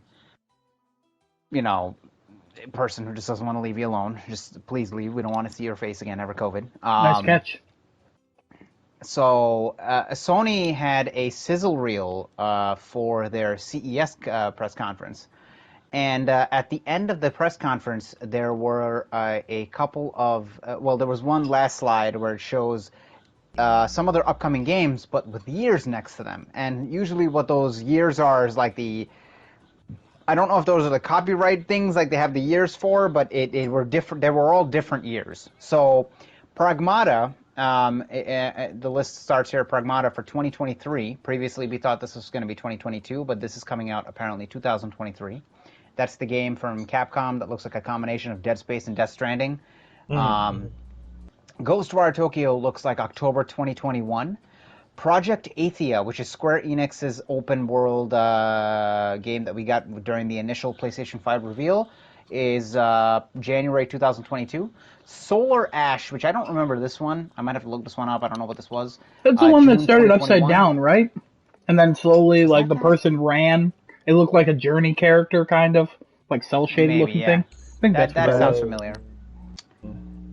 Kenna is looking like March 2021. And keep in mind, this is all based on the slide that was given during their press conference sizzle reel. Stray shows October 2021, and Little Devil Inside shows July 2021. So one other note on this, Athia had an additional tweet from Imran Khan. We've seen him, I think, a couple times post on different gaming things, confirming that the release window is most likely January 2022. The only ones that were, I think, mentioned when I originally saw the screenshot but not listed here was Forbidden West and Ratchet & Clank. Ratchet & Clank and Forbidden West both had a 2021 release, and I think I found the screenshot here, so I can tell you that right now. What do we got here? Forbidden West shows just coming 2021. Ratchet and Clank both as well coming to 2021. Sorry, I thought there were actually dates near those, but these are the dates that apparently are on that reel, and they're all different dates. So this is, I guess, the release windows as of right now speaking, because who knows what's going to happen for the rest of the year, judging by how the year started. This is what they foresee coming. I have another just side note on this. If we're going to get Athia in 2022, I can probably bet a good amount of cash that Final Fantasy 16 is coming out this year. I've seen that pop up all over the internet. So I would agree with that. because that is far more is much farther in development than Athia is. Are there any details about FF16 in terms of like There was a whole thing on it. there is a There's whole a thing. whole- We There's a whole thing, literally, I think Genesis explained it to you after the conference. There's a whole thing. Yep, you definitely want to look but that that- up. It's It has to do recorded with the somewhere. crystal. So No, no, it yeah, definitely but I mean, has like, to do with the crystal, the crystal saga from 13 and 15. Oh, really? I believe because it definitely has to do with not any characters, but it has something to do with the crystal saga from 13 and 15. Well, I can't. So that's not a good thing. Also, I'm sorry. I'm going to follow this up with one other rumor. Unless Adam, you have anything to add with these dates. I mean, those aren't rumors. That's a confirmed thing that was released by Sony. Well, and that's why I said like this is The at this release point windows. in time. Yeah, they're not yeah. it's not confirmed dates, Yeah. but that is all confirmed information by Sony. So this isn't a rumor. Real quick though, props to Genesis. January next to Hitman misspelled. Yeah. Even in the official footage. January. Yeah, it's misspelled. And it's Genesis pointed that out to me and I was like, oh yeah, this might be fake. And then I saw the video from CES and they were like, here it is. And I was like, wait, what? So Who proofread this? props to Genesis. Hire him now. All right, so I'm gonna go with the next one here. This next one actually is just a slight really quick, continuation. one with this. more thing Yes. on the quicker thing on those dates. The little devil inside probably should have been like kind of pulled back to July 4th. Yeah, shouldn't that have been? Okay, go ahead, keep on going. July 4th. Jokes. Move on. Meta. Okay, moving on. The next one, I'm not reading right in front of me, but I do recall just earlier today I read this rumor. Bluepoint apparently is not only just working on the long rumored Metal Gear remake. Apparently, Bluepoint is trying to put their hands into remaking Metal Gear, the original Silent Hill, and for some odd reason, FF7 remake. What? They want to be the ones to remaster FF7 remake for the PlayStation 5 because I don't think that game is going to be getting a patch. Square has said nothing about this yet, and I think they had an interview with Tetsuya Nomura at one time, and they spoke about how he wants to see this game on PS5. There might be like a redo for the PS5 so that you can play the full saga on the PlayStation 5 because that's eventually where it's going to be.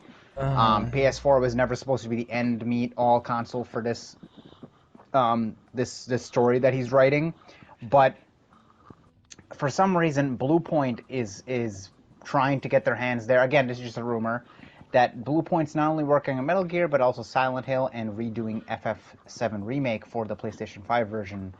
And a lot of people are not mad about that. They're actually, a lot of the comments underneath that are just saying, hey, Sony should hurry up and buy Bluepoint. I mean, this is something that they should invest money into because they seem to be doing very well. Coming from the Demon Souls remake. That rumor of them buying Bluepoint is February still. Is it? Yeah, remember way back? It was like, at this point, like 2 months ago, where that person on Reset Era was like, hey, Sony's going to buy Bluepoint. They're being tested. And if they're not bought by the end of February, you can delete my account. Remember that? Yeah. Yeah, and you know what's weird? The Wow. very next rumor I had was from Reset Era, Navatra and Catharsis. Navatra is apparently a pretty legit person. This person had actually made correct Square Enix predictions. Before we jump, didn't Giuseppe, you want to say something before we move on? Yeah, Unless this is related, I mean, I wanted to say, like, yes, okay, don't get me wrong. Bluepoint is doing good work at their studio, taking great games and making them look just as great on current hardware. So while that's a fine thing to do from a game development perspective, they aren't the next iteration. They're not the second coming of CD Projekt. Okay, let's. I mean, they're not putting out original content.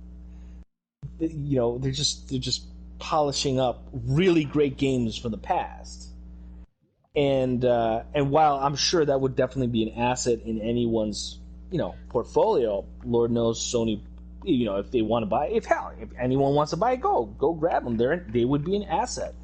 But before we just stumble over ourselves, just fawning over Bluepoint, let's just put a little perspective on things. Though they're not cranking out, they're not doing the hard work.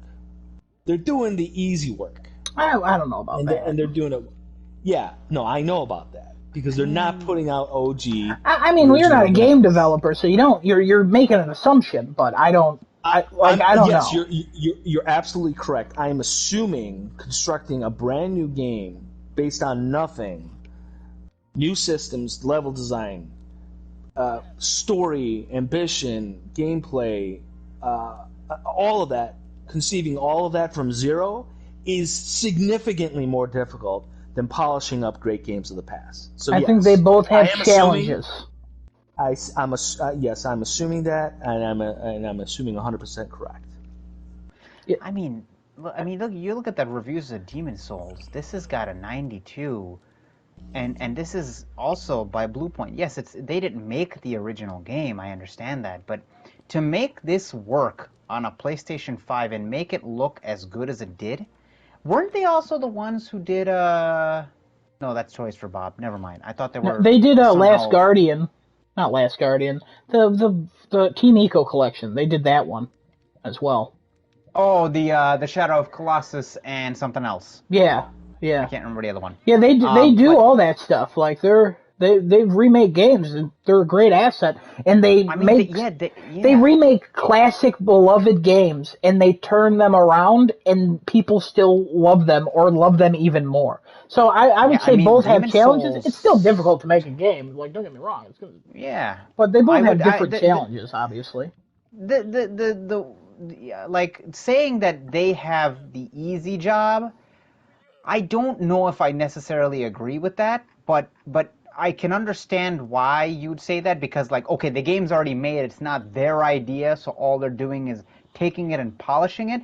But again, at the same time, more than that, you could see you could see other remakes that have happened, and they just don't look like they've been polished or made or because those are ports. Because those are ports. No, we're talking about actual remakes, like the Prince of Persia remake. Yeah, that's a garbage remake. That thing looks like it was made by a third grader. Look great. No, it looks like it was made by a third grader. It doesn't look like it should be even called a remake. What are you remaking? Like, it looks like garbage. It was remade, but worse. Can we compare it to something that has come out? Because I still don't know. Any of the remakes that Pokemon has done? Any of them? They're all money grabbing garbage that they don't even put a decent enough spin on it. Like, the only good remake out of any of the remakes that they've done is probably the Heart Gold and Soul Silver remake. The rest of them, all garbage. Mm-hmm. All literal garbage. And this is Nintendo. Right? They're supposed to be the example of how you keep that beloved franchise going, or how do you make people love a beloved franchise more. No, they're all pieces of garbage when it comes to the remakes that they've made. And they've made remakes like Alpha Sapphire, Omega Ruby, so the remakes of original Sapphire and Ruby, Fire Red and Leaf Green, the original remakes of Red and Blue. They haven't made, I think, anything after that, but the only good ones that have come out of that is the Gen 2, which that's the best example of a remake where they just didn't care. The remakes that I've seen from Bluepoint so far, they put an effort. That's a lot of effort done to that. Man, I'm not saying that there's no effort. I'm saying it's significantly easier to remake than to create. Demon Souls, PS3, 2009, Metacritic, 89. Demon Souls, PS5, 2020, 92. It's a better looking game on current hardware technology. Mm-hmm. All of their work, all of that hard, steaming, crunching work that they put in, 3 points to the meta. Just saying. Okay. I'm just saying. I get it. I'm I not, understand. Well, I'm not it's trying not to just 3 take points. anything. They had to get the first 89 as well. Yeah, because they could have. Which They were could there have. because the game. No, but here's the was thing. there you're already. acting But like they carry it over and they just up-res some assets. right, Like, it's not there's more necessarily than that. that. They They had to did. Of change the course. code. They added animations. They added character creation. They added so many different things to make that game as good as it is. And that's Like, what I, makes the I get what difference you're between saying. that. Creative stuff, like to create something out of nothing, that's hard work. But That's a lot it of hard sounds work. like you're Yes. just dismissing remakes as like, Look, well, it's just easy. It's the easiest one. Like, yeah, it's sure it's okay. easier, but it's not. Okay. It's not as easy as you're making it out to be. How long has Blue Point been around for? I do not know the don't know. studio's history. Cool. Sometime now. Where's their original game? They've been commissioned to make they've been around for remakes. long enough, and they've been along long enough to make a name for themselves. And if all they want to do is remakes, well, wow, that's pretty okay. I guess you want to credit them for being focused in their mission statement, but also not very visionary right there. Yeah, we want to take awesome games, make them better, and wow, give us all the congratulations. Cool. They also did the Uncharted Nathan Drake collection. Yeah, that was more. They do that was more Titanfall important. too? I don't think so. They might have worked on part of it because they also do other work where they assist other studios. Okay, yeah. So hold. When I go to the website and I hit Our Games, Gravity Rush comes up, Flower comes up. They didn't. They're not the PlayStation main All of those Stars though. Battle Royale. No, I know. PlayStation All Stars Battle Royale comes up. Metal Gear Solid 2 comes up. These are all probably remasters, but some of those are not remasters, right? They were a smaller studio that assisted on other people, and then as they grew, they became known as like the remake people that Sony went to, and they kind of kept growing from there. And they're now getting into we want to make our own games, and also we want to continue doing remakes. Their founders are part of the Metroid Prime engineering team. And also, fun fact, when you go on the website, the first thing you see is a PS Studios logo. So, yeah, I mean, listen, to end this conversation, I mean, I get what you're saying, and I'm not putting down the fact of it's very difficult work for somebody to make an idea out of nothing. But it's also not okay to dismiss these guys as, why do you okay, think I'm dismissing it? I did not say that I'm dismissing it. I'm saying there's a significant difference from what they're doing and from what even like a tiny indie studio is doing with no budget, no staff, shoestring everything, and they somehow piece together X amount of code to produce Y amount of game and release it to the public. I just feel that there's just more happening there in terms of actual like creation and innovation. Polishing, amending, and that's great. But they didn't. They're not doing it to crap games. You know what I mean? That would be the real test to give Blue Point before you give them you let them off the leash to go ahead and try their own original thing from the ground up. Let them do their remake magic on a bad game and turn it into gold, and then you can talk to me about how awesome, truly awesome, comparatively awesome to studios that make innovative, groundbreaking games, and then we can see. I'm just saying, there's different echelons, and like I said before, they would be an asset to any company if they buy them up. They obviously they can do some work there, but I'm just saying their portfolio has to count for something, and it counts for remakes. different from people that have actually broken that ground. They've shattered the ceiling, and now they're just standing on their shoulders. Just saying. Got to recognize it. Again, valid. Let's move on. Yeah, we'll move on to the next thing here. How are we doing on time? Almost 2 hours? I think I'm going to go with one last one here, and then I think we'll have Giuseppe wrap us up here. So the last one actually I was going to finish up what we were talking about earlier. So I guess the person named Navatra is a pretty legit leaker here with the Reset Era. They were pretty consistent with some of the Square Enix prediction and leaks, which were FF7 remake, Kingdom Hearts 3, things like that, like back in the day. Funny how back in the day is like, what, 2 years ago? And the next rumor that's coming out of there is apparently we're going to see a lot of Final Fantasy 16 stuff out of here this year.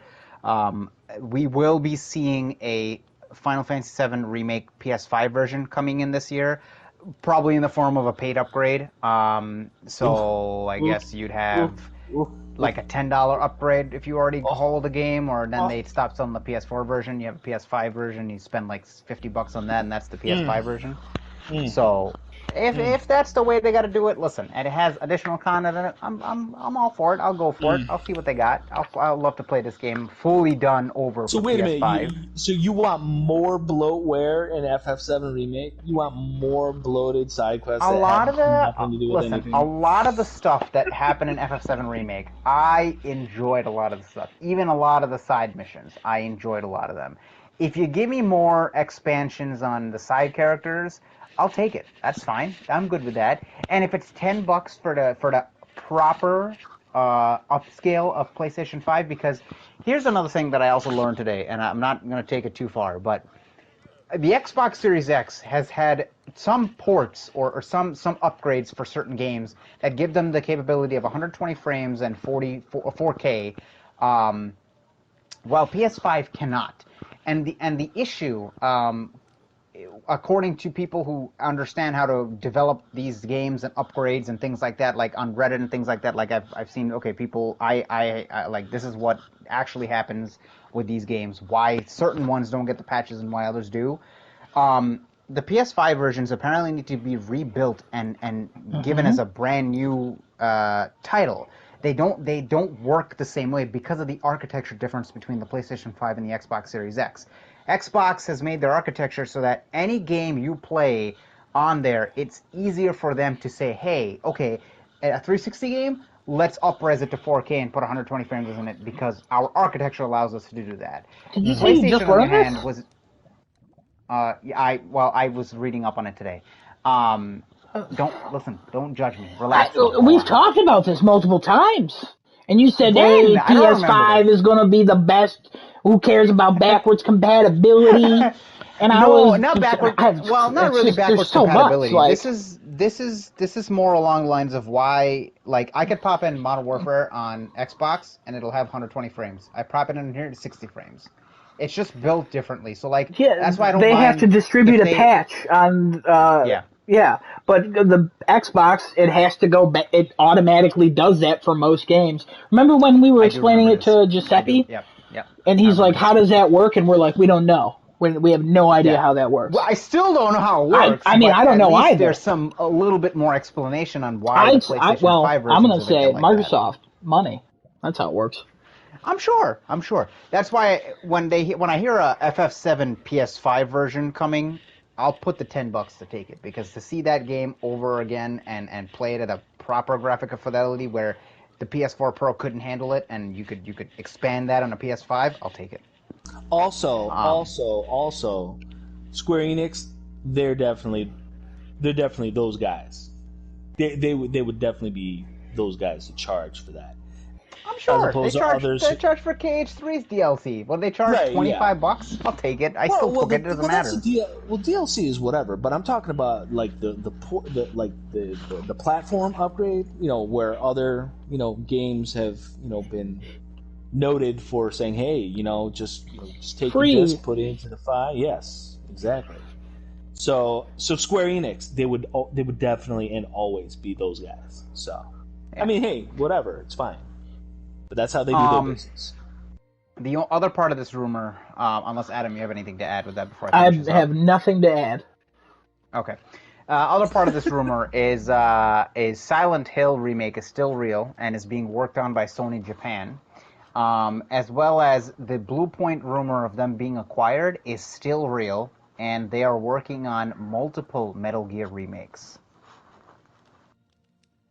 So, Yeah, well, again, none of these games, like all of these games on their radar, they're all innovative.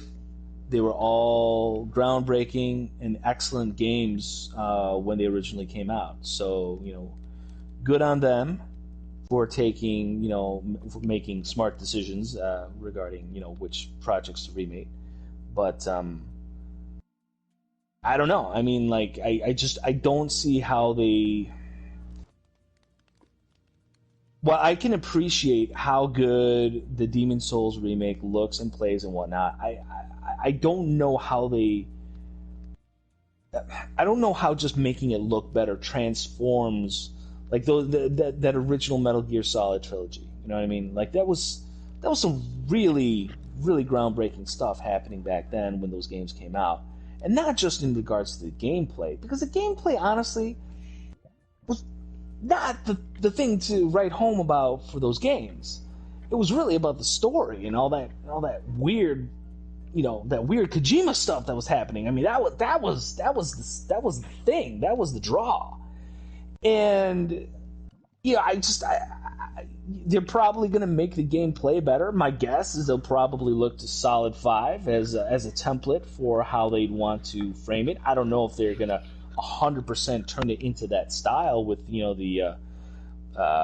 with that particular third-person perspective, and they probably won't be able to make it like open world because those games were not open world in the strictest sense. But